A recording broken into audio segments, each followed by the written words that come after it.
বন্ধুরা, আপনারা গরিব মানুষের অনুষ্ঠানে হাজির হয়ে দেখবেন আপনাকে কিন্তু তারা যথেষ্ট সম্মান দিয়ে খাওয়ানো, বসানো, ওঠানো সবকিছু করছেন, যথেষ্ট সম্মান দিয়ে। কিন্তু অনেক সময় বড় লোকের বাড়িতে গিয়ে দেখবেন সেই সম্মানটা আপনি পাচ্ছেন না। ওই জন্য লোকে বলে, গরিবের বাড়িতে আপনি অতিথি হয়ে দেখেন, আপনি সেখানে রাজা হয়ে গেলেন, আপনাকে রাজার মতো তারা কদর করবে। কিন্তু আপনি যখন কোনো বড় লোকের বাড়িতে যাবেন, চিত্রটা আলাদা, তার কাছে আপনি কিছুই নন। অতএব নিচু শ্রেণীর মানুষকেই আপনি বেশি ভালোবাসবেন, কারণ তারা আপনাকে সম্মান করে।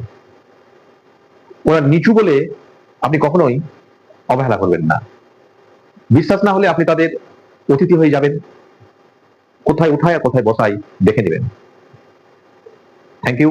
ভিডিওটি ভালো লেগে থাকলে লাইক, কমেন্ট, শেয়ার করবেন। Thank you.